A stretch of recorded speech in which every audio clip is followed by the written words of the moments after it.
बिस्मिल्लाहिर्रहमानिर्रहीम। अस्सलामुअलैकुम। YouTube channel the eagle point of view के साथ मैं हूं आपका होस्ट मोहम्मद इमरान खोखर।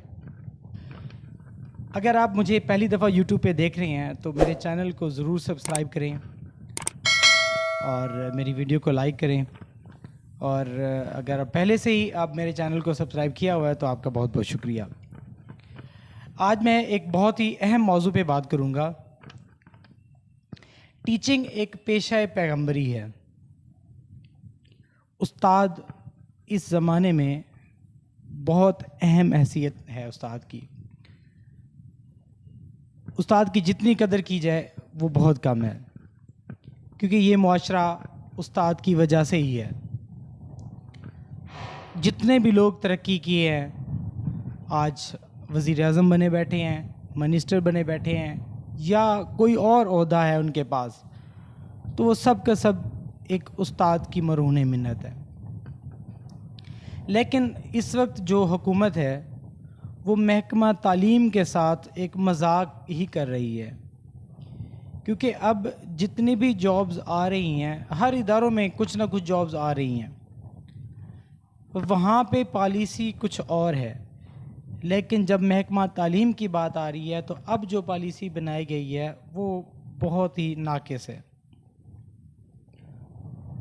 बहुत सारी पॉलिसियाँ बनाई गई हैं जिसमें ई लर्निंग हो गया, सब चीज़ें ऑनलाइन करते जा रहे हैं। लेकिन इसके साथ एक बहुत बड़ी खामी ये है कि अब जो जॉब्स आएंगी वो उसमें परमानेंट करना ना करना एक बहुत बड़ा मसला है। जितनी भी जॉब्स आएंगी उसमें वो परमानेंट कर रहे हैं, बाकी इदारों में चाहे वो PIA हो, रेलवे हो और जितने भी महकमे हैं, सब महकमों में वो परमानेंट करेंगे। लेकिन महकमा तालीम में मुराद रास ने भी पहले एक ट्वीट में बताया था और प्रेस कॉन्फ्रेंस में भी वो कई दफ़ा बता चुके हैं कि अब जो वो टीचर्स जो है वो अपॉइंट करेंगे तो उसको किसी सूरत वो रेगुलर नहीं करेंगे, मुस्तकिल परमानेंट नहीं करेंगे, मतलब वो इंटर्नशिप पे रखेंगे। तो एक तो 3-4 सालों से ये जॉब्स आई नहीं है, तो जितने भी स्कूल थे उनमें जो टीचर्स की जो असामियाँ हैं वो खाली हैं। तो उनको फिलअप करने के लिए टीचर्स की ज़रूरत है।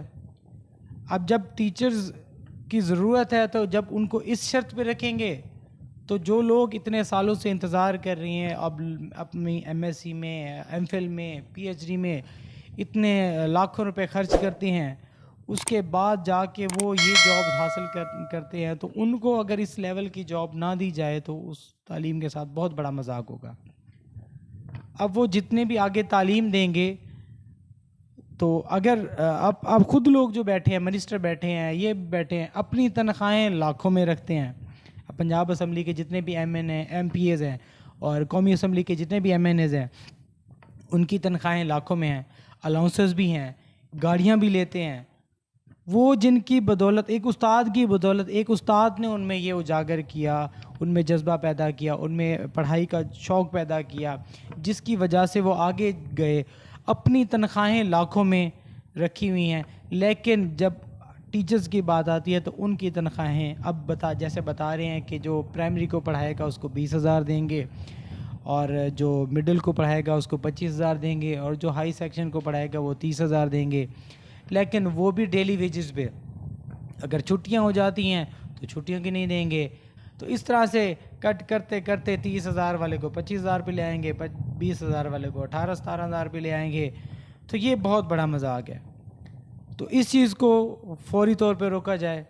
मेरी इल्तिजा है गवर्नमेंट से और मुराद रास, शफ़क़त महमूद, इनसे स्पेशली रिक्वेस्ट है कि काइंडली इस पॉलिसी में रद्द-बदल किया जाए, इसमें चेंज किया जाए, एक उस्ताद को रिस्पेक्ट दी जाए। मैं एक कॉलम पढ़ रहा था, उसमें बता रहे थे कि एक किसी कंट्री में चालान हुआ किसी टीचर का, तो वो चालान पे नहीं हुआ और वो अदालत चले गए।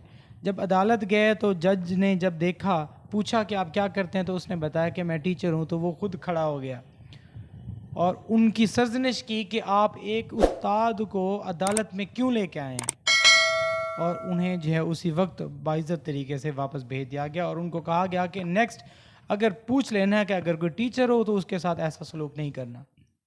लेकिन ये पाकिस्तान है और पाकिस्तान में कुछ उल्टा ही सिस्टम है। जो शख्स एक ओहदे पे चला जाता है वो अपने आप को कुछ ख़ास समझता है, अपने लिए मराहत लेने की कोशिश करता है, दूसरों के लिए वो बिल्कुल कोशिश नहीं करता। तो मेरी अपील है गवर्नमेंट पंजाब से और गवर्नमेंट ऑफ पाकिस्तान से कि इस शोबे को जितनी ज़्यादा रिस्पेक्ट देंगे कल को ये कौम उतनी ज़्यादा तरक्की करेगी, क्योंकि इन टीचर्स ने आगे जाके इन्हीं कौम को संवारना है। अगर इन्होंने जिस तरह से आप इस शोबे को दिलचस्पी नहीं ले रहे, अगर टीचर ने दिलचस्पी ना ली तो आप ये कौम कभी भी तरक्की नहीं कर पाएगी। जो भी तालीम हासिल करने वाले बच्चे हैं, अगर वो सही से तालीम हासिल नहीं कर सके तो आज जो इनके साथ हो रहा है ये कल को भुगतेंगे। जो भी अब जैसे कोरोना की वजह से स्कूल इतना अरसा बंद रहे, तो कुछ कंट्रीज़ ऐसे भी थे जिन्होंने तालीम के साथ ऐसा बिल्कुल नहीं किया, स्कूल खुले रखे हैं, मुकम्मल SOPs के साथ उन्होंने स्कूल को चलाए रखा है। लेकिन पाकिस्तान में ये ऐसा नहीं किया गया। पिछले दफ़ा ऐसे ही पास कर दिया गया और इस दफ़ा जो है वो 4 सब्जेक्ट का पेपर ले रहे हैं, 4 को फिर छोड़ रहे हैं। तो ये तालीमी नुकसान जो है इनका ज़िंदगी भर साथ रहेगा। कल को जाके ये किसी जब आला मकाम पे पहुँचेंगे तो इनके सब्जेक्ट में ये जो कमियां होंगी ये रह जाएंगी। और अब टीचर्स के साथ अगर ऐसा किया गया, उनको सैलरीज ना दी गई, परमानेंट ना दिया गया, तो लोगों की दिलचस्पी कम हो जाएगी। एक तो पहले ही आप लोग जॉब्स नहीं दे रहे, आप कह रहे हैं कि कर्ज़ ले लें हमसे और कर्ज़ लेके अपना कारोबार शुरू कर दें। वो बात भी ठीक है, लेकिन जब टीचिंग शोबे में अब स्टूडेंट्स को ज़िंदगी को तो बेस संवारना है ना, तो उनके मुस्तकबिल को दाव पे ना लगाया जाए और टीचर्स को सपोर्ट किया जाए, उनको मुकम्मल रिस्पेक्ट दी जाए, उनकी इज़्ज़त की जाए और उनको उनके मकाम के मुताबिक सैलरीज दी जाए। कम से कम 40,000 50,000 तक सैलरी तो कम से कम होनी चाहिए। अगर ये वीडियो आपको अच्छी लगी है तो इसको शेयर करें, लाइक करें, इस पे कमेंट करें और मैं टीचर से भी रिक्वेस्ट करूँगा कि जितने भी टीचर ये बात सुन रहे हैं वो इसको ज़रूर शेयर करें, ताकि ये हमारा भी फ़ायदा है और आप लोगों का भी फ़ायदा है। और अपने सब्सक्राइबर से भी कहूँगा कि वो इस वीडियो को लाइक करें, शेयर करें और कमेंट करें। मिलते हैं नई वीडियो के साथ, तब तक के लिए अल्लाह हाफ़िज़।